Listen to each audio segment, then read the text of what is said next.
Well, if this morning's start is any indication of how the fishing is going to be, this is not going to be a cool show. It's going to be a hot show. We are up on Upper Red Lake in northern Minnesota. Gary, Chase, and I are out here fishing. We've heard for years about how good the fishing is up here for just a lot of action. So we've come up and we're going to do a little bit of jigging. In fact, we're going to show you a system that's revolutionary for ice fishing. We're going to move around a little. We're going to try and find some big fish. And we're going to show you how to get the next bite.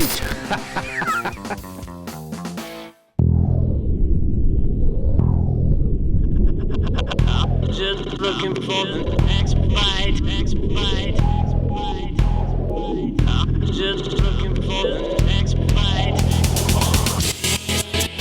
Yes, we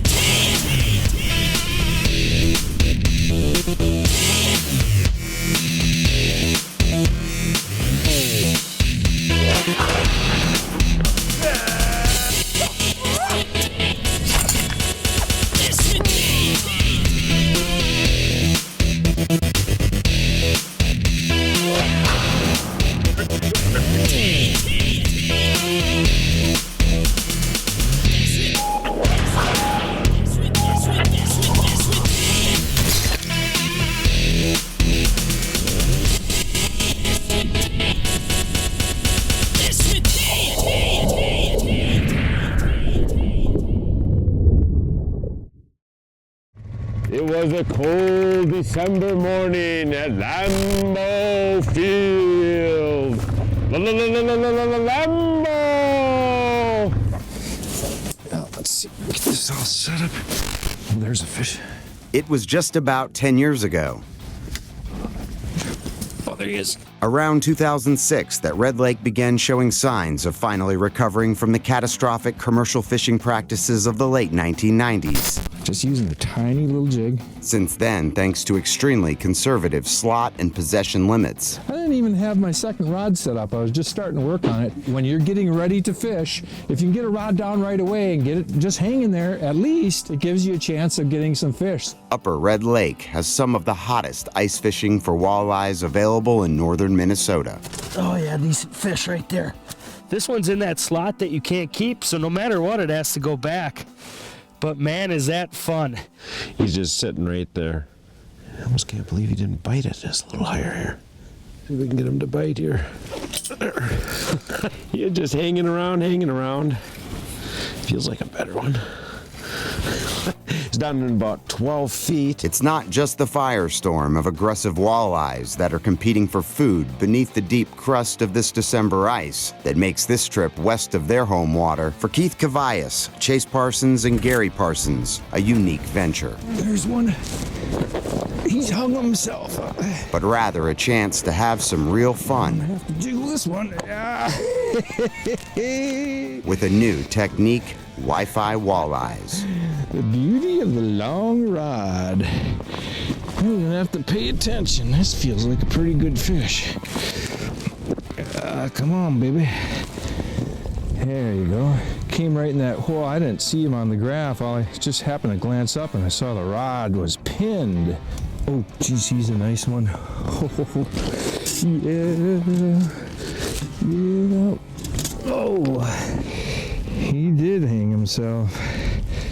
Oh, there it is. Oh, he bit me. I'm all bleeding. All right. This is a nice fish, but he's absolutely in the Red Lake slot, so we're going to let him go. There he goes. He wounded me. On a lake like Red Lake where we've got so much action, I've been running back and forth, back and forth. In fact, I was tying a different jig on back there, and I looked up and the rod was pinned. That's what these long rods are for. They're to the point where these fish can bite, they can actually start to move, but then the resistance of the rod will actually set the hook for you. And it's not the box, it's the system. Everything all set up. I'm sitting back in my shack watching it stream to the shack. I can normally see when these fish come in. This one though, I didn't even have to look at the inside. inside tablet, I just ran out and set the hook. So we're fishing up here on Red Lake, and I actually borrowed Gary's little bit bigger Gen 3 unit here so I can actually show you some of the things that we're looking at when we're out here fishing. So Red Lake is basically two parts. We got Upper Red and Lower Red. Now the only place that you can fish up here is actually in Upper Red, and you'll actually see there's a boundary line on the map here. Basically you can only fish the eastern half of Upper Red Lake. Now we're going out of Rogers Resort down here, and basically that gives you access to about anywhere you want to go. A lot of people think that this is basically just a basin out there, and it kind of is, but what you'll find out that with a good chip and a good unit, you will actually see little contours and little, I'll call them microstructures down there. You know, there's a couple of big points that come out over here, and there's actually boulders scattered all over in there. Where we're fishing out here in kind of the basin area, the one thing that you want to look at, I'll zoom in a little here, is that a lot of these contour lines that show what looks like little humps are actually little depressions. And in those depressions there'll be silt or mud. I think the minnows hang around that, and the walleyes of course hang around that. So those little areas, whether it's little boulder piles or these little depressions, can actually concentrate fish. So when you come out to Red Lake, look for those little microstructures, those little changes in the bottom that can concentrate walleyes and make you more successful. The next bite is brought to you by Mercury, #1 on the water. Amsoil, performance for serious adventure. Tracker Boats, fish the finest. Bass Pro Shops, your adventure starts here. Berkeley, catch more fish. And Motor Guide, trolling motors engineered for anglers. Closed captioning for the next bite is provided by Power Pole, the ultimate in shallow water anchors.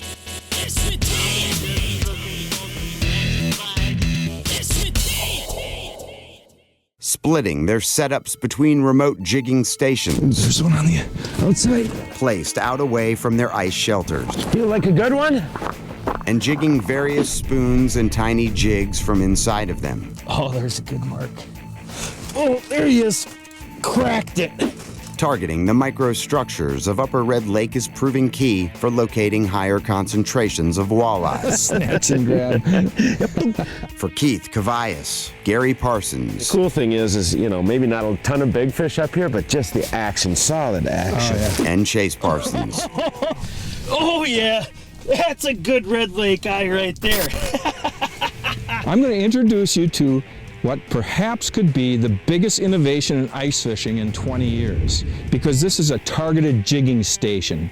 By targeted jigging station, it's a remote hole away from the hole that's in your jigging shack, but yet it allows you to jig when the fish are there. Let me explain. First of all, you need to have a hot box here. The hot box keeps the hole open. There's a little lantern, it's kind of an industrial lantern. Basically, it will keep the hole open up to -30 degrees. Here's the rod holder where you support the rod so it will suspend down and actually go right through the hole like so. You can use spring bobbers, regular jigging rods, pretty much anything that you need to use for the type of fish that you're going after. One of the key components is a Lowrance graph, so I've got my transducer right down the hole. Remember, I'm going to be jigging here, but I'm only going to be jigging, now that you see the graph, when there's fish present. I have a jig and a fathead minnow. You could use a jig and a shiner, anything like that with your remote station. But here's one of the key components. Here's a tablet. I have this in the shack with me. This Gen 3 unit from Lowrance streams wirelessly. The wireless module is right in the graph, so it streams right to my tablet. You're only jigging when the fish are there. Otherwise, you're in your house where it's nice and comfortable. So we're talking cutting edge. We're talking on the edge of the ice. Oh, the screen's full.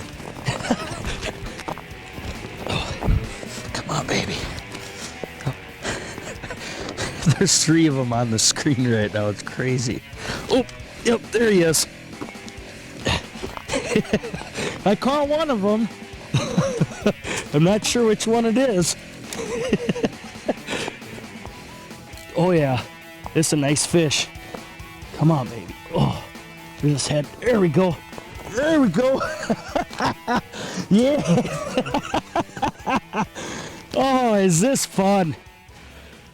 I mean, it's just unbelievable. I'm sitting in my shack and I look out here. I got it zoomed in so you can just see the bottom few feet. And I just saw 3 giant arcs just sitting there.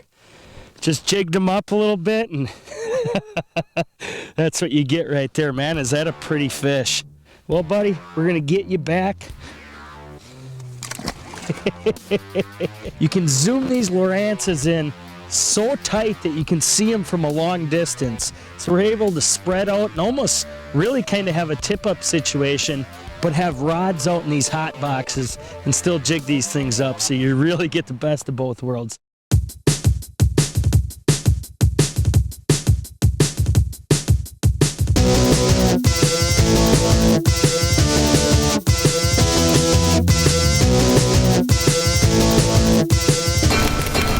The Real Deal, real fishing information from real fishing experts, presented by AmSoil.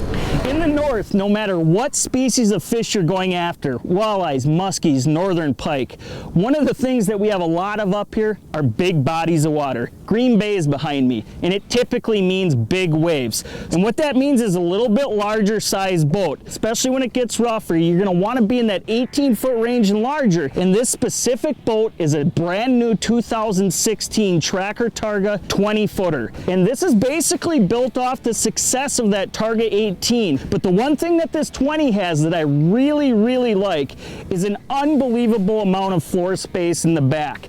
And not only floor space, but also back deck area space. This is the fishing model with the huge live well. It's actually a 48-gallon live well in the back of this one, but you can get that sport model in the 20-footer as well, with those jump seats and also the pads up front for your family. Do a little bit of skiing with that boat as well. But this hull has so much floor space for trolling. Maybe I have 3-4 guys back here trolling planer boards. You can also easily and very comfortably fit 2 guys casting muskies on the back deck. So really, this Targa basically gives you the option of fishing the big waters, even when Mother Nature's being harsh, but you can get this aluminum boat into the smaller lakes and have so many different fishing features, it doesn't matter what species of fish you're going after. I hear Chase running. I see Chase catching. Unfair, they got 2 holes. I only get 1. I got 2, but only 1 place. I hear Gary running. Although targeted remote jigging may be the cover story of this early season ice walleye bite on Red Lake, Got one. overall the numbers of bites are pretty evenly split between the remote long rod setups and jigging spoons. Get your head in here. Which begs the question, after rifling through this many walleyes, what types of lures or baits are really standing out? He decided he didn't want to wait for me. He wanted to just bite. And that's kind of the cool thing about these longer limber rods. If they decide to take it, all you have to do is set the hook. It can always be tough to figure out what the best baits are, especially when you're not going through a lot of numbers of fish. Well, on this early ice on Red Lake, it's been pretty easy for the 3 of us actually, and we've really narrowed it down to a few different spoons that we're using in our shacks when we're doing some jigging. And one of them's this BB Rattler right here. Also, red color's been a really hot color in that one. This Slim Slam spoon and the Sidewinder spoon have been really good for us as well. One of the things that we're doing in this jigging presentation is something pretty typical in ice fishing. It's simply tipping these spoons with a fat head, just the head of that minnow, putting it right on that treble hook, something a little bit added for attraction to get those fish to commit, maybe in the middle part of the day where they're not so active. Now, of course, we're also catching a lot of fish on these hot boxes. We're simply using like a 1/16 or an 1/8 ounce jig. We want to have something that has a lot of action, and we're stringing those fathead minnows only through the lips. So there's a lot of action, and it keeps those fish really keyed in on that presentation. Now, one of the things that you're going to look for in terms of a rod, something shorter in length, medium action with a nice backbone so you can get good hook sets into the fish. So for mainline on rods like this, what I like to use is Nanofill. It's a line that we use in the summer a lot, and the nice thing about Nanofill, and we're using 8-pound test here, it's highly sensitive. It's no stretch, which which is very good to detect those light bites. And of course, we're tying a leader on as well of 8-pound fluorocarbon is what we're using. So put the two lines together, and on a red lake bite that's as hot as this, you typically can easily dial in your presentation to catch fish all day long.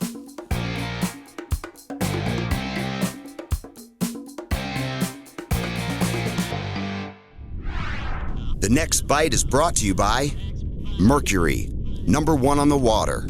Amsoil, performance for serious adventure. Tracker boats, fish the finest. Bass Pro Shops, your adventure starts here. Berkeley, catch more fish. Mustad, stay sharper longer. Lowrance, find, navigate, dominate. Motor Guide Trolling Motors, engineered for anglers. Strike King, legacy of domination for 50 years. And Power Pole, swift, silent, secure.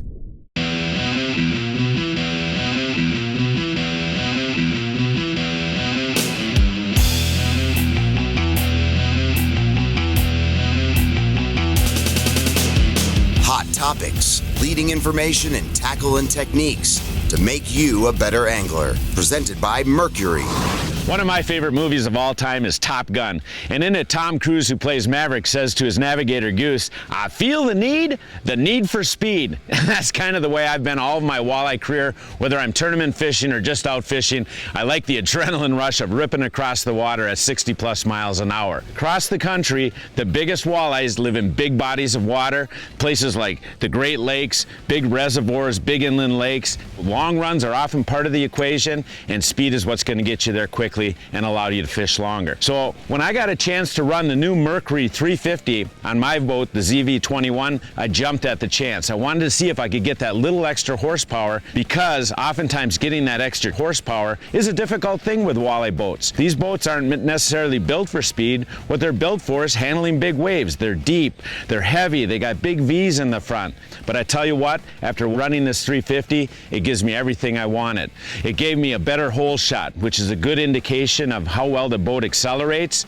So not only getting out of the hole, but also how it's going to handle the big waves. It also gave me that extra speed. It's just got that extra lift. The hull is up out of the water and you're just ripping along. I've noticed for years that a lot of times when I first run a boat in the spring in the cooler weather, it runs its fastest, and then as summer goes on, the warm weather happens, the boat slows down. The thing that this Verado does, the new 350 Verado, is it's got a water-cooled supercharger. So it's actually giving cooler air to the engine. So even though you're out in the hot summer, it's going to get that cool air, run better, and keep that speed throughout the summer. So speed is important for me. It's exciting for me. It helps me catch big fish. And this 350 Verado is just making me that much better at what I do. Though many lakes, whether frozen or open water, can be overgeneralized as basins or even featureless, chances are there are some kinds of structure or even microstructures that can be sought out to help eliminate the blank page syndrome in kicking off your fishing plan of attack. There he is. He was sitting there, and then finally he decided that was enough sitting there. There's a swivel. So we get him guided up this hole. How big are you? Oh, there's a good one. He's stuck in the bottom. Oh, come on. Oh, no. Yes, indeed. I mean, he came into the depth finder. He actually hung around quite a while, just kind of hanging right where my lure was. I started dancing it a little bit. With Gary Parsons, Chase Parsons, and Keith Cavias having drawn nearly a complete illustration of their time on this early ice of Upper Red Lake, one important piece of the puzzle remains in connection with their shared successes on the jigging technique that they are using inside their ice shelters. So I've tried a lot of different cadences over the last several hours here, and I'll show you which one seems to work the best here at Red Lake. First of all, you'll want to find the bottom and lift your spoon, I'm using a spoon here, up about a foot off the bottom.